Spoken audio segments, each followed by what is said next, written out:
Got it. All right, let's let everybody in.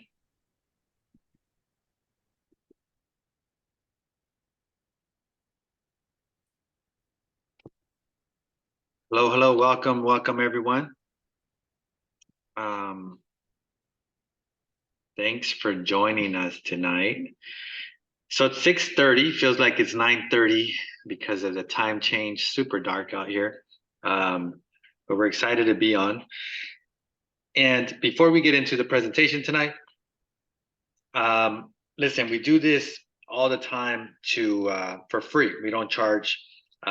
So if you enjoyed tonight and you find this valuable, please leave us a review online. Scan this. It's going to take you to our Google page and leave us a 5-star review with positive comments, just saying, hey, look, I attended a workshop. I learned this or I learned that. The presenters, the host, the guest hosts were knowledgeable and I learned a lot. So if you guys could help us by leaving us a 5-star Google review with positive comments online, if you found tonight helpful, that'll help so much. So thank you. And we can go to the next one, please. So tonight we're going to present how to get a good tenant to rent your home. Why are we doing this tonight? Well, because in this market, what I find is there's so many homeowners that are held prisoners by their real estate, by their home. How? Because they have 3% mortgages, they have 2.5% mortgages, 4% mortgages, and they're just like, hey, I don't want to sell my property. I don't want to get rid of this awesome mortgage because if you understand financing, the mortgage itself is an asset.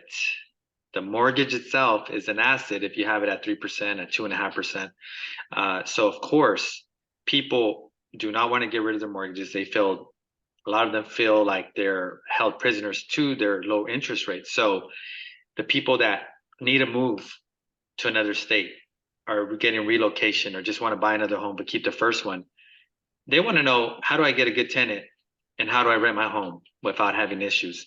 So that's what we're going to cover tonight. And that's why we're covering it, because this is what's required in today's market, is to know this. We could go to the next one, Eleazar.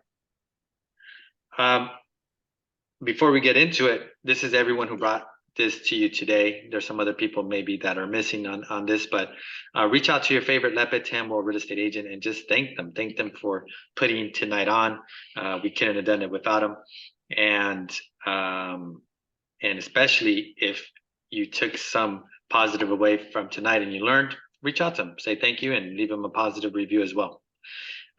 Also, make sure to follow us. Here's our handles, and on Facebook, on Instagram, and of course on Google. If you could leave us a 5-star review on Google, that'd be awesome.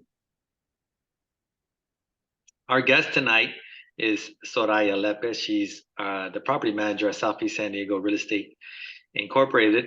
And here's a brief resume. She's a property management for about 30 years, real estate negotiations experience about 23 years. And she's a full-time property manager, manages about 150 doors here in San Diego, bilingual English and Spanish, and a native San Diegan. And then there goes her alphabet soup, all the designations that she has to her name. So all that means is she knows a lot. All right. And the next one, please, Eleazar. All right. So before we get into this, so Soraya, she also is my mom and the best property manager that I know, and that's why she's on here. Over the last 10 years that she's been managing properties here at Southeast San Diego Real Estate, she has had, I believe, two evictions, right, out of hundreds of tenants. So if you kind of put into perspective, she's placed hundreds of tenants, if not thousands of tenants, and she's only had to file 2 evictions. That track record speaks for themselves. So before we go into the technical the technical, I guess, aspects of her job and how she finds a great tenant, and places great tenants. You just have to understand that part of that as well is something that she kind of learned over the years on just going with her gut, having a gut feeling, talking to tenants year after year for years, and understanding that yes, she has her processes, which we're going to cover in a bit, but at the same time, she also understands, to listen to her gut feeling, which as a property owner, you guys over time, you're going to experience that too. If you talk to enough tenants and if you place enough tenants. So welcome, Soraya. Thank you for Thank being you. here. Thank you for having me. Thank you, everybody, for joining us. Cool. So before we get started into like the actual like technical step by step, like what you do when you first place a tenant, do you want to talk about, like, let's say over time, here in San Diego, placing tenants? Has anything changed for you? Is your process still the same? Are you improving your processes? And what do you think about also today's market with tenants? Like, is it easier than it was, when you first started, or is it more difficult, or what's your overall experience? I feel that right now it's a time where it's ever since COVID happened a few years ago, and the new laws about tenant protection, a lot of tenants took advantage of that, and they did not pay their rents. And as some of the laws, the protection started being lifted, those tenants are now in the process of getting evicted or moved out. And those are the type of tenants that I feel right now that are out here looking for properties to rent. And a lot of, so I do feel that right now we have to be more careful with the tenants that are contacting us to rent properties, because a lot of those tenants, they in the process of getting evictions, so the evictions are not already on the record, on their records.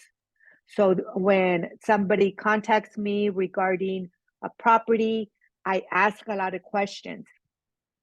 Why are you moving? How soon are you looking to move? And a bunch of questions that I feel are going to help me figure out what type of tenants they have been in the past and why they're moving. So when a tenant is saying that they're living right now in a hotel, because I always ask, where do you live right now? Without, having them apply, they tell me, oh, I live in a hotel. To me, that's a huge red flag.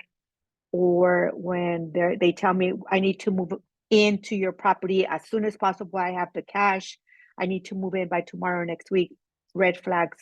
So I feel like right now it's harder, more work to find a good tenant. Yeah, that's interesting. So what you're saying is, and everyone needs to take a note of this. So you're saying that a lot of the tenants right now that are looking for rentals, are looking for rentals because over the last few years they've been in properties that maybe they didn't pay, especially because of the COVID rules that were enforced. And this is like the tenant pool that we have, and we have to be more careful today than in the past, because a lot of those people, it's like a lot of people being released from somewhere at the same time. Yes. Okay, cool. It's yes, and I tell the tenants, oh, this is what we look for.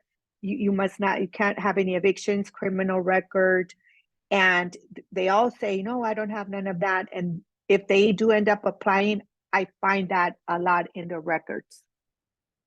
Cool. So that way people could take notes right now. If a tenant calls you and they say, hey, I'm interested in 123 4th Avenue, what type of questions? You say you ask a lot of questions, so that way everyone could jot them down. What type of questions do you ask tenants? I ask them, how soon are you looking to move? Why are you moving? How many are in your household? Do you have any pets? Do you have any evictions? And what is your total combined monthly income? That's where I start. Got it. So So what, why are you moving? Do you have how any sooner? pets? How soon are you moving? Combined household income. Mhm. Um, say some of the other do, ones just in case they didn't write them down. do you have any evictions? Do you have a Mm, criminal record? got it. So you ask them because obviously if they say, yeah, I have evictions, then at that point, you're not interested. I let them know that, right now we're not working with anybody that has any evictions. They're very strict about this.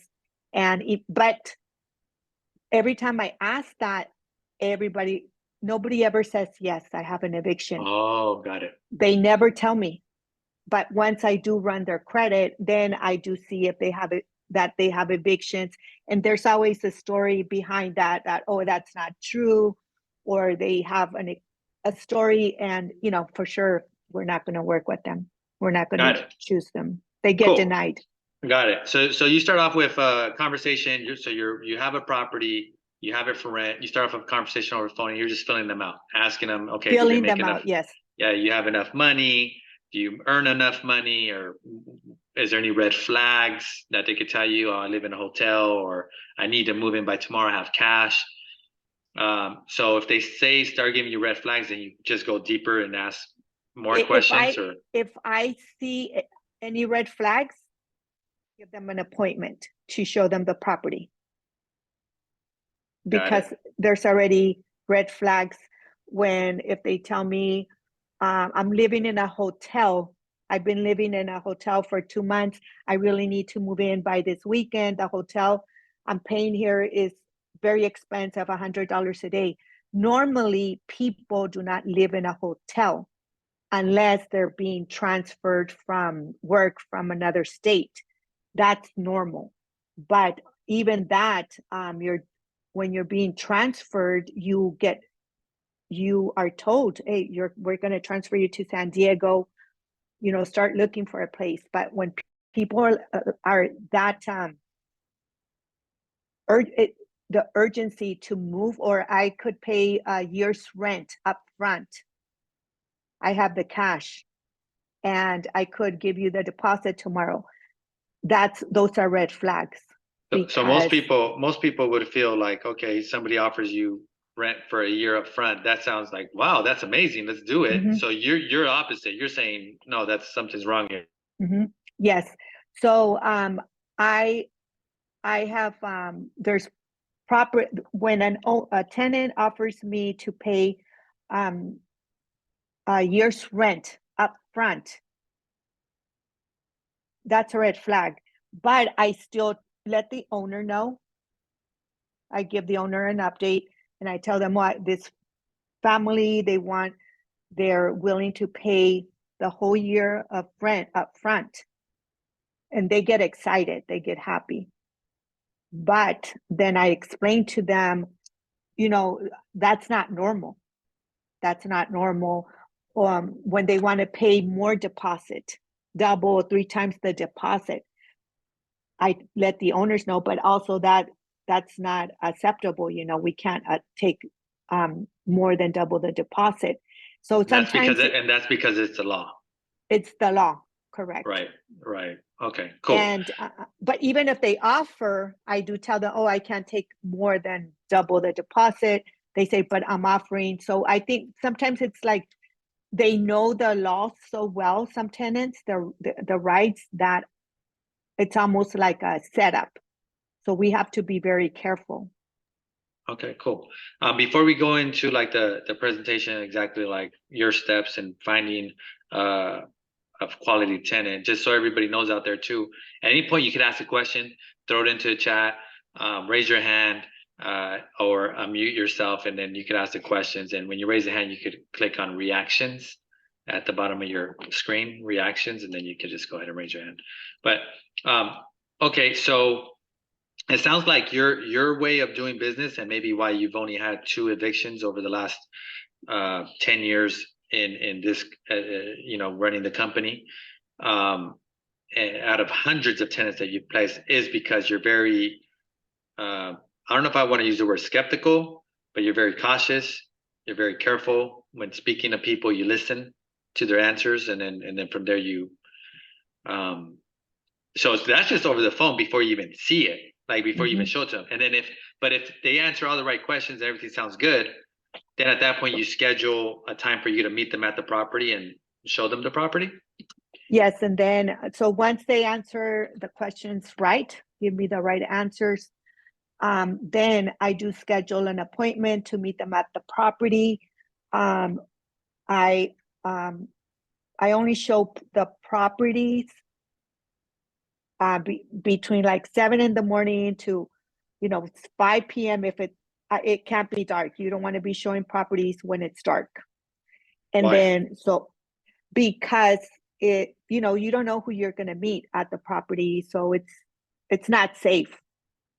It's not safe to be showing properties when it's dark, or unless I go with somebody, or if it's apartments and I know other tenants, yes, that's fine.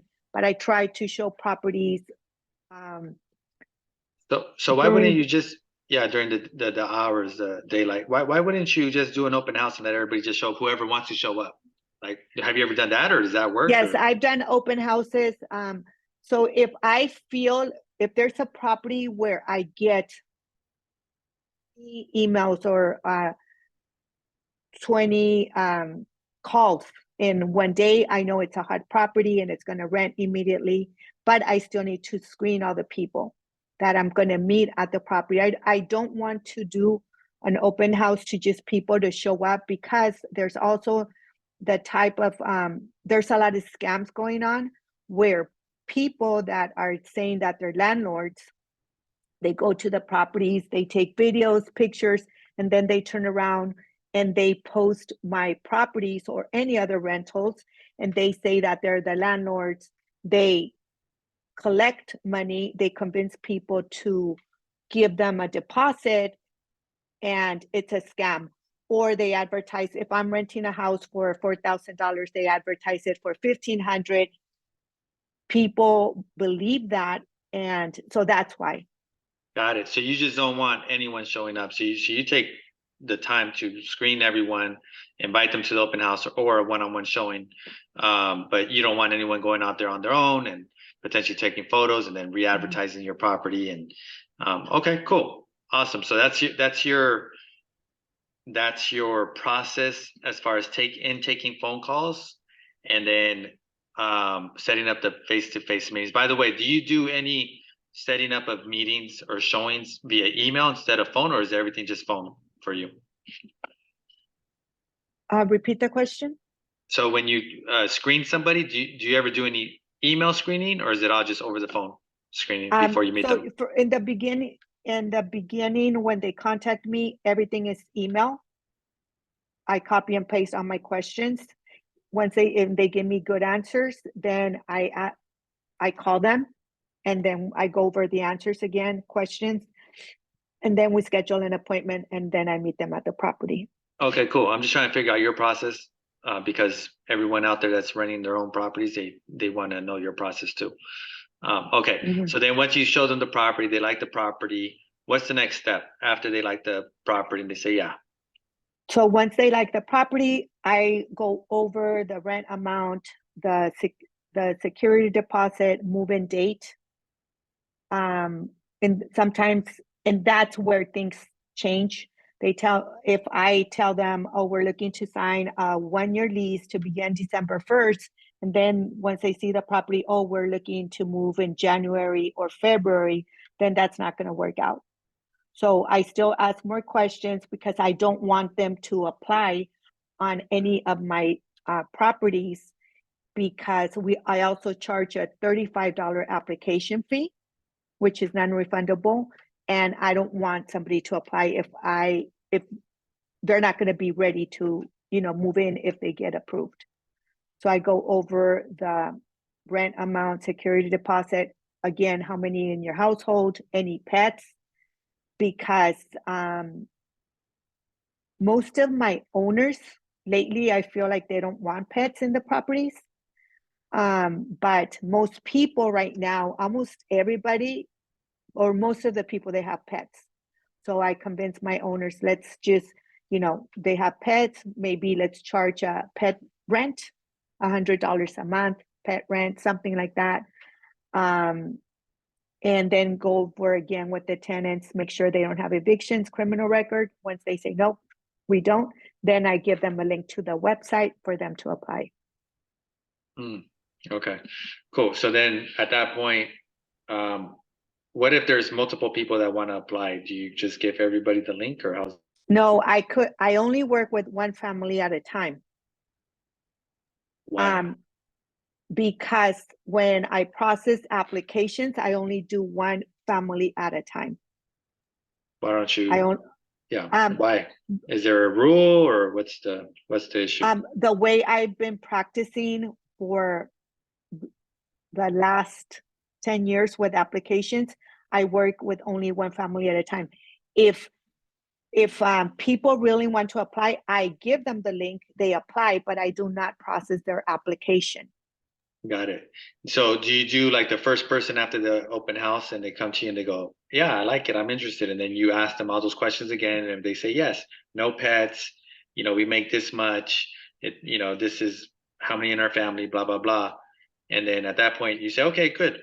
Here's the link, apply online. Apply. And then, so first come, first serve. So the first person that says they're interested, yes. that's the person you go with? Yeah. No, well, first come, first serve. But if they qualify,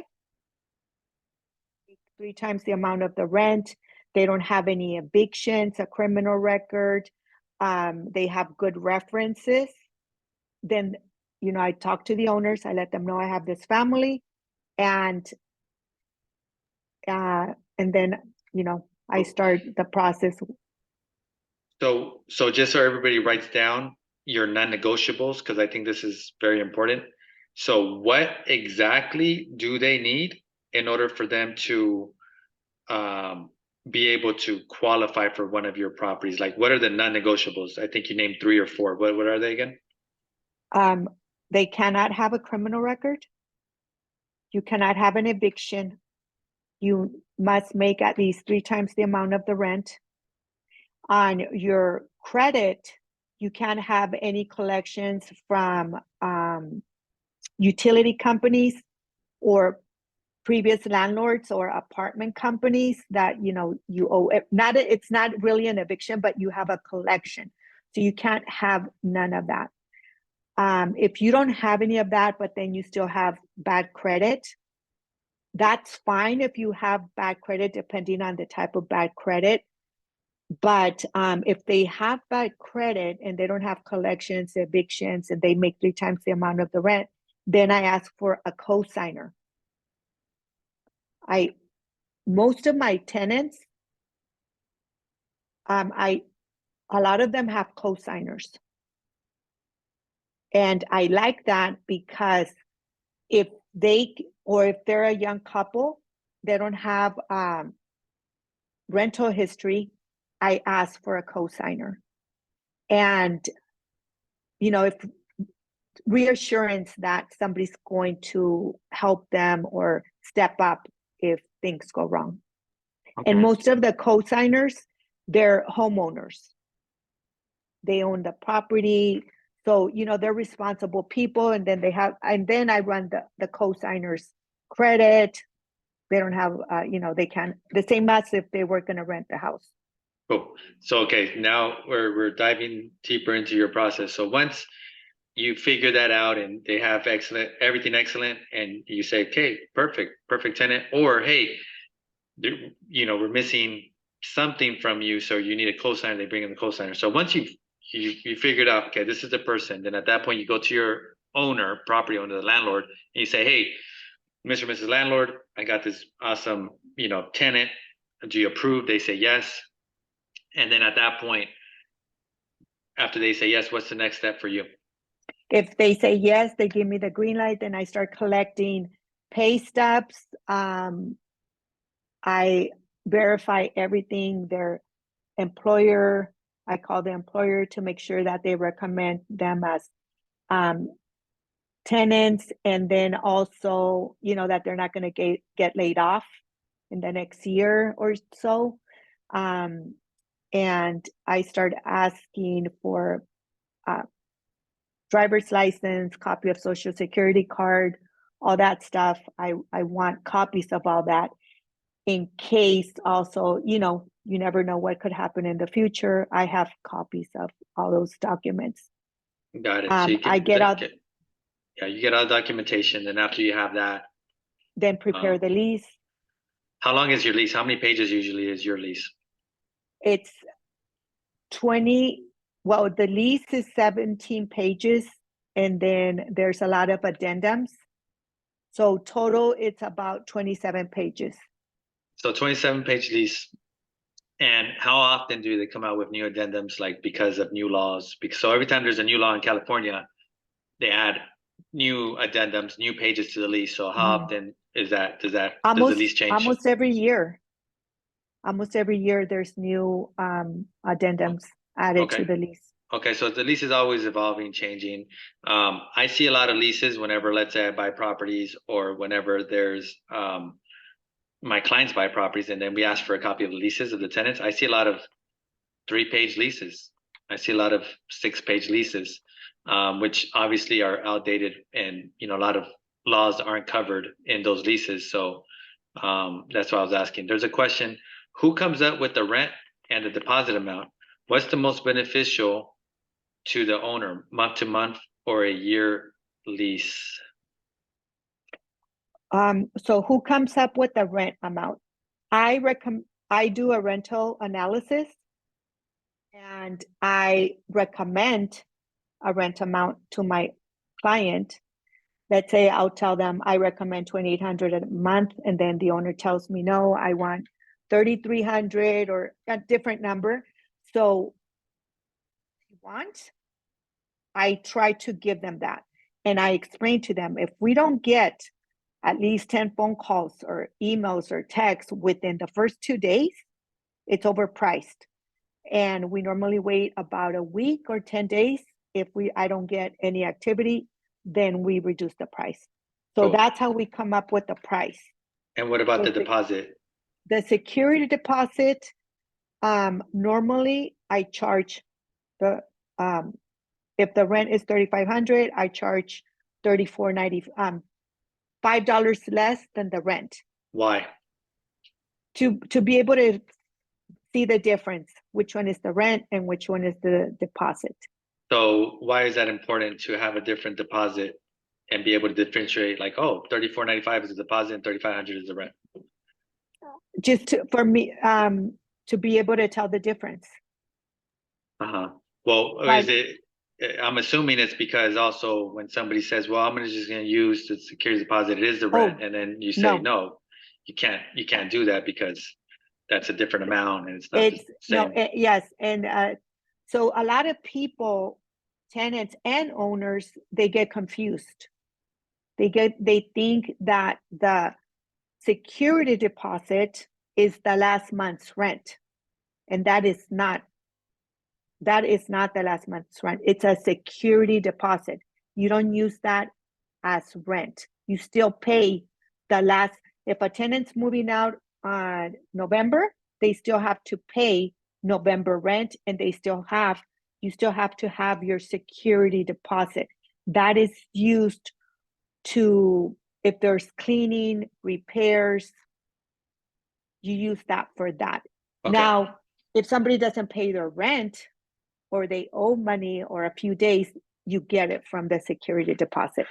But that's the difference. Yeah, and that's slight difference, by the way, guys. I think it's very important, and a lot of people make the mistakes to charge, the security deposit the same exact amount as a rent. So what she does is she charges $5 difference, $100 difference, or whatever. And then what's most beneficial to the owner, month to month or a year lease in your opinion? Well, before I felt comfortable, I loved doing month to month before COVID. But since a lot of new laws came into effect protecting tenants a lot, I feel more comfortable in the last year or two doing leases. Yeah, doing leases. A yearly, tenant, annual leases. annual leases, yes. Cool. Yeah, Yeah. I agree with that as well. Before COVID, it was a lot better to use month to month, you know, agreements, but now it's like leases are better. Um, Another question: what websites do you use for background and credit checks? Right now I'm using two. There's Buildium. Buildium is a property management software that I use. That's where I advertise the properties that do accounting. Tenants go in there and pay their rents. And it also, when somebody wants to apply, they go into the website, they apply there. And that there's another, like a neutral company that does the credit check and the background check, criminal record. That's one. And then I started using another one that it's called Forewarn. So this one also does a background check, but both are they search, they have a different search. So what if I don't see something in Buildium, I'll find it in I see more in Forewarn. Cool. A lot of owners, what I've noticed that owners that manage their own properties, they use Zillow to do applications and background checks. But Zillow doesn't do that, like they don't do all that research deep where they check for evictions, criminal records, because you only pay what, $30, $35 for everything. So with the background checks, they're more expensive. Okay, cool. All right, so Eleazar is helping us out. He's running everything. Thank you. If you could show us kind of this is kind of like what you do, right? So the first thing is you price it. You do a technical analysis. You mentioned that to determine market value. The second thing you do is you market the property.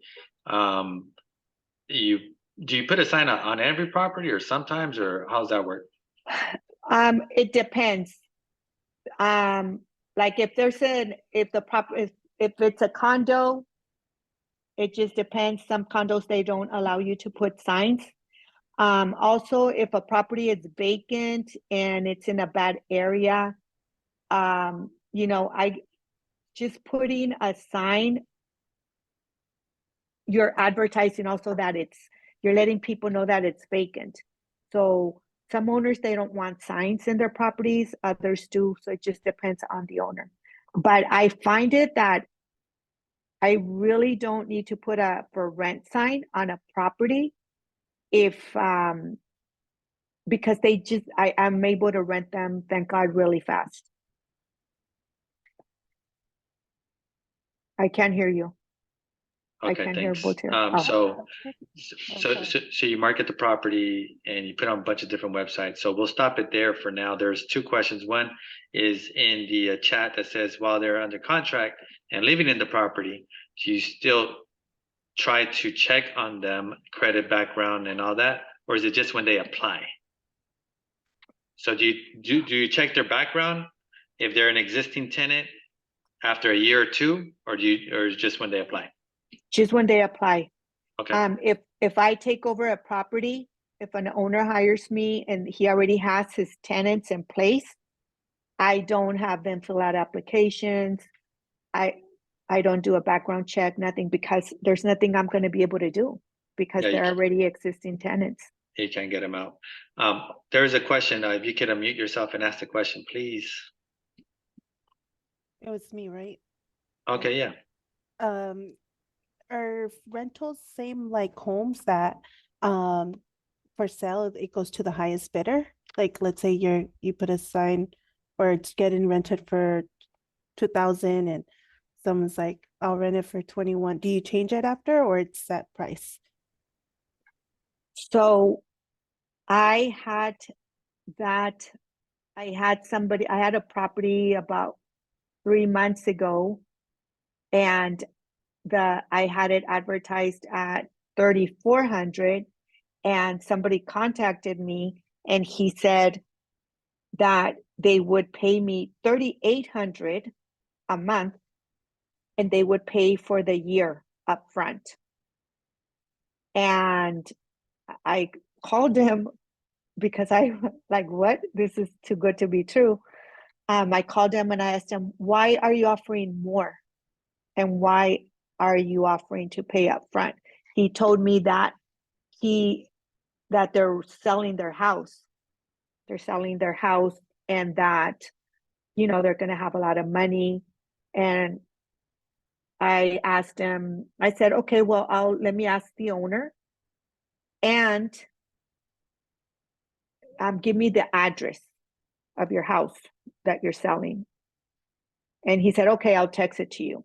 So he never texted me the address, and I did let the owner know. And that's a red flag, because first, he never texted me the address. I was going to look it up to see if it was the real name, matching the name of the owner and matching the person that I was talking to.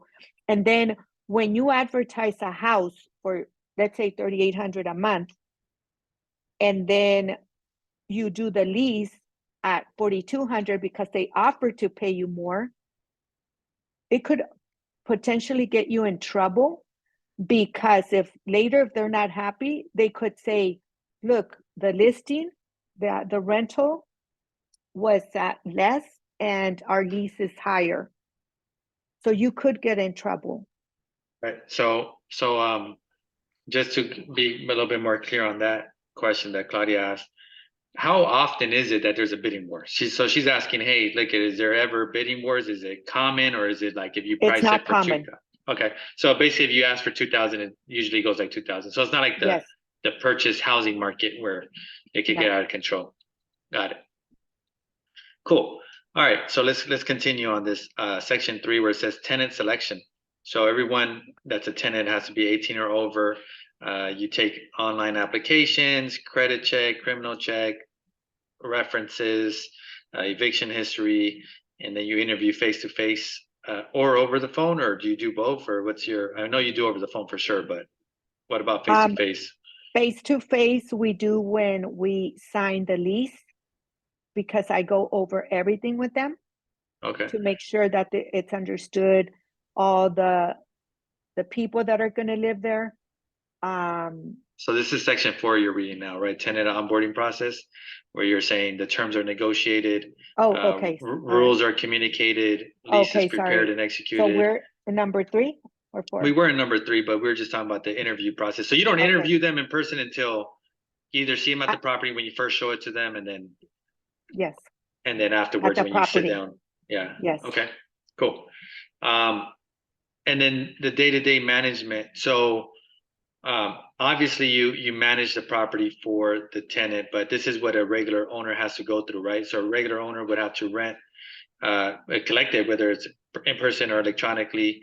The day-to-day management also includes 3-day notices or any type of notices. So if you're an owner, you have to, once you do have your tenant, you have to go ahead and issue different notices if they don't pay you or if they're breaking the contract in some way. If that doesn't work, then obviously you got to go find yourself a good eviction attorney, notice to enter for different contractors, appraisers, etc. So you're doing that. And then you got to be on call as a landlord, right? You got to be on call 24/7 for emergencies. And then you should be visiting your property every 6 months just to check in on different things. Now, what are some of the things that they should check? So what I do that an owner should be doing when they have to go check their properties, I give the tenants like a really short notice, like a 30-hour notice, at least 24-hour notice, and I let them know that I need to go into the property really quick to check the smoke detectors. So I don't give them a lot of opportunity, like if there's extra people, or, you know, that they need to clean up. I just want to show up. Most of the time they just say, the house is a mess, but if you're okay with it, they let come in. So I go, you check, you do the walkthrough, you check smoke detectors that the lights are on, the green lights are on, carbon monoxide detectors, you check that. And then, you know, open the sinks, the kitchen sink, bathroom sink, and check underneath to make sure that you don't see any moisture, or, you know, run your hand to make sure everything's dry. So I check that, and then, you know, just walk the property, make sure that if, you know, if you see dogs, then a dog should be listed on the lease, cats, or if you see things to red flags, or like if you see blankets in the living room folded in the couch, or in the living room, in the bedroom, extra blankets somewhere, or mattresses, that means there's extra people living there. So, you know, you want to get an idea to make sure that only your tenants that are on the lease are living there. Got it. The smell, you know, go and if it smells like cigarette, or even if it smells like moisture, you know, maybe a lot of tenants, they don't know that there's moisture inside their house because they're just so used to the smell. So all these little things you need to pay attention to. And then That's good. if you smell moisture, you know, don't try to figure out. And then I send a handyman. I don't tell them that, you know, I smell moisture. I don't want to put stuff in their head. But then I send my handyman, and, you know, most of the time it's because there's not enough ventilation in the bathroom when they take showers. And then you start noticing, oh, you know, dark spots and everything. So Right. So basically you go in there and you go in there every 6 months and you're trying to figure out, are the rules being followed? Is the lease being followed? Do they have pets when they shouldn't have? Also safety issues, or the CO2 smoke detectors. Is there any moisture that could possibly damage the property, damage the walls if it continues to grow or get worse? So you go in there. or get the tenant sick. Right, or Also. get the tenant sick. So you go in there and just try to figure out. You're trying to figure out for your client what's the best thing to do for their property and for their money, basically. So if you're managing your own place, you got to go in there. You got to do all these things. You got to look around, look for little red flags, other people living there, pets living there, smells of this, that. So those are all good things. There's a couple of questions in the chat. Is being undocumented a red flag? If somebody says, "Hey, I'm undocumented," or "I don't, you know, have a social," or whatever. No, I have a few tenants that do not have papers, Or they don't have socials or whatnot. So or it's not they a don't red have flag. social. No, As long as they can pay the rent and they don't, and you can't find any issues with the you know what? background. And Though those tenants, they're great tenants. got it. They're Okay. really great tenants. So yeah, it's not a Okay. red flag. And then Carla's asking, hiring attorneys but not covering the costs. So yeah, correct. So the part of hiring attorneys is just like going to the right attorneys that as far as like what she does for property management is she knows which attorneys to go to. She's the one that, you know, fills out all the paperwork to hire attorneys for evictions, but she doesn't cover the cost herself. So if you're a landlord, you have to go find the right attorney, you know, obviously hire the attorney, fill out the paperwork of who's a tenant and all these things, pay the fee, and then get the attorney to start the eviction process. So cool. So that's the day-to-day management. And then there's accounting. So obviously if you own a property, you have to do all the accounting for yourself. You should, if you want to make your life easier. And that's detailed bookkeeping on the income and expenses on a monthly basis, and then annualizing those at the end of the year. Yearly, and then see descriptive information on all repairs. That way you make sure that you're actually doing, you know, writing down your expenses legally. And then if you go to the next page, Eli. And then there's asset management. I think you kind of talked about that. So the whole goal of owning a property, guys, if you own your own property, you become your own property manager.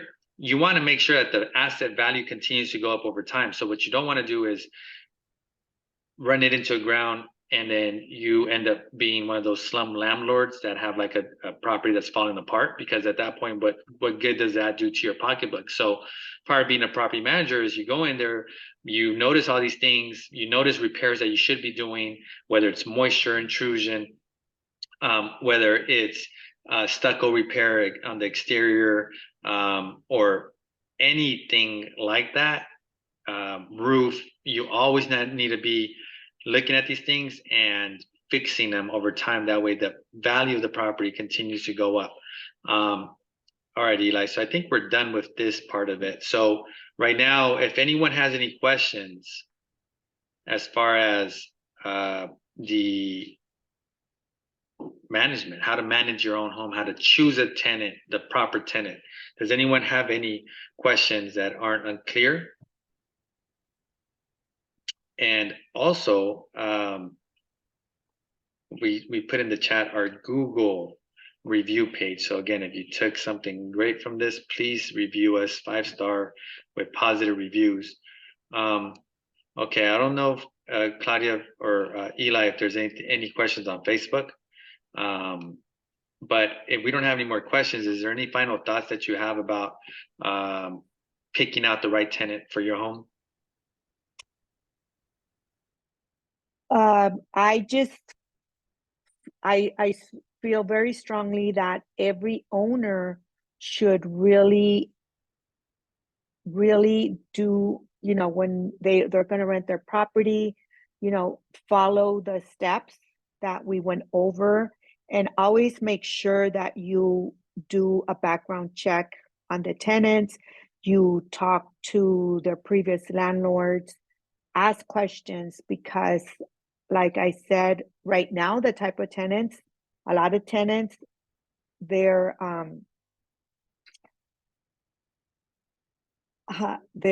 tenants that are they haven't paid their rent or caused problems. So, there's a lot of those. So basically, you don't want to take on somebody else's problem. So if somebody evicted them, you want to be careful. Don't take on their problem, because there's a lot of that right now. This is the most you've ever seen, as far as like. Oh my gosh, I've never seen so many. And the tenants, they know the laws. I hate to say this, but they take advantage, and it's scary. It's scary. And owners should treat this as this is a business. This is their investment, their rental property.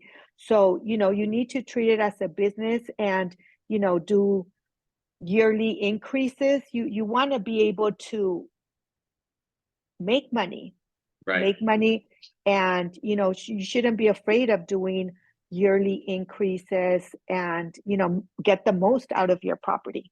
And that's the other thing, leads me to we have a couple of questions we'll answer in a bit, but since this is a business, should you rent to your friends? Should you rent to your family? Like, what's your position on that? For me, I don't like to rent to my friends or family, because this is a business, and sometimes when a rule is not being followed, and you just giving a notice to somebody because I'm doing my job, I could lose my friendship, or have problems with my family. So I like to separate that. Also, a lot of my owners that have hired me with their tenants, and that they have rented to their own family, that's how I learn a lot from them.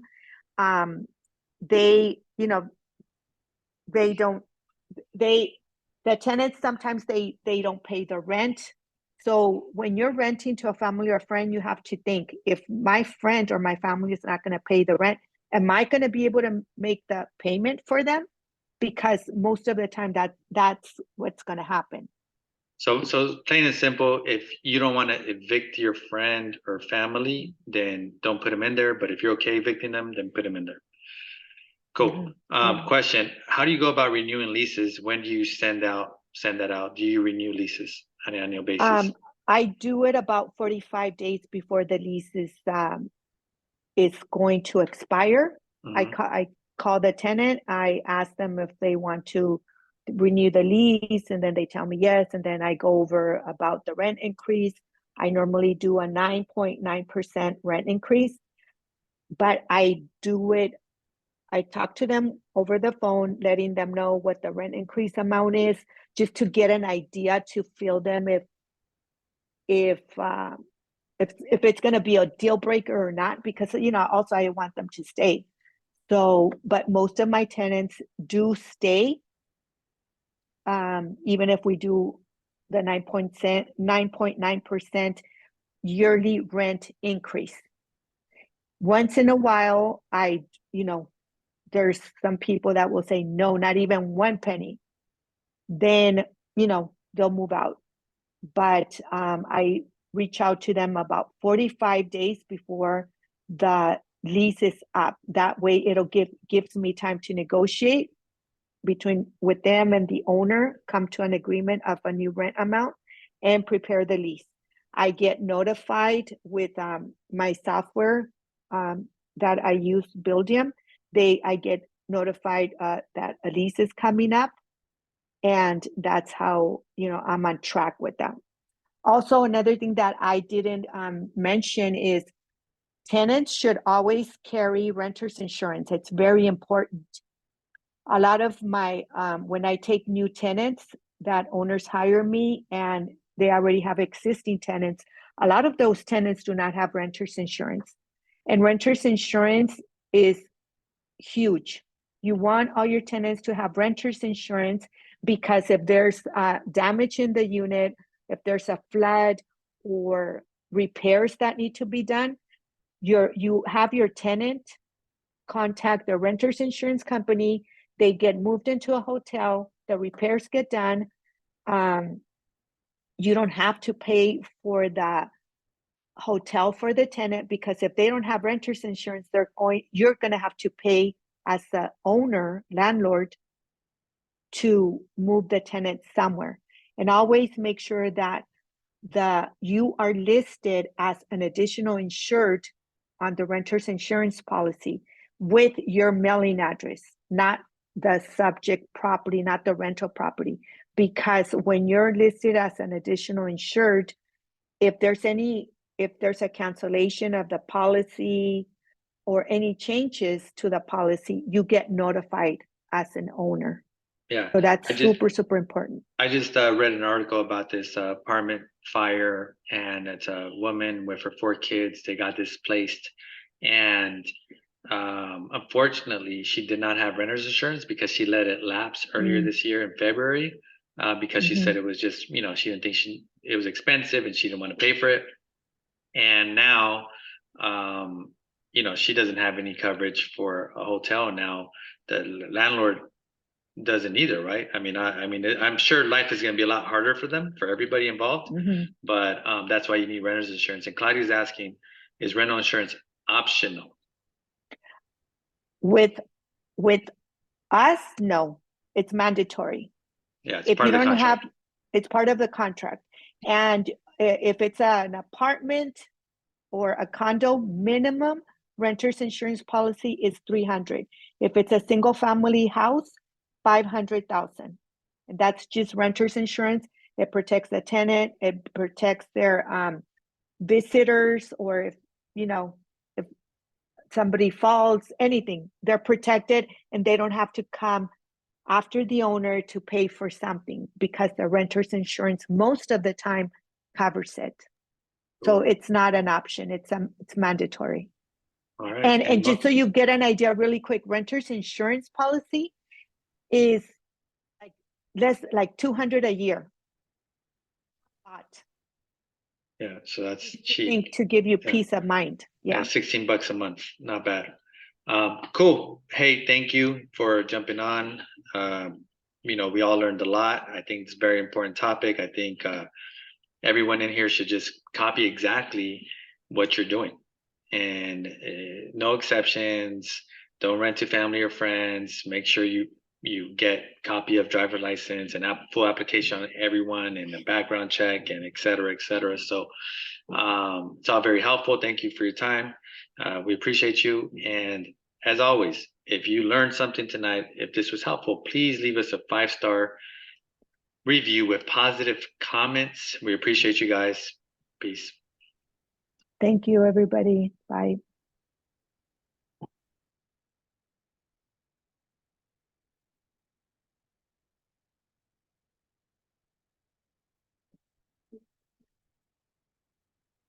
Why?